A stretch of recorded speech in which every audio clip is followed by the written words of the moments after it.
sinigurado natin na yung mga socio-economic programs ng OVP ay nandun pa rin. In short, sa aming nakikita, capacitated pa rin ng OVP kasi dun sa kabuuan nilang budget, 600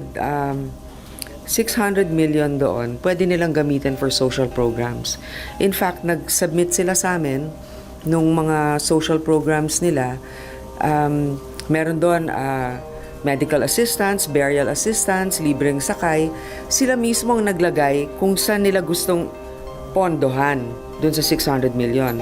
Hindi nila nilagyan yung medical assistance at yung burial assistance kasi kulang daw para sa kanila. Pero actually, meron silang 600 million for that. Ngayon,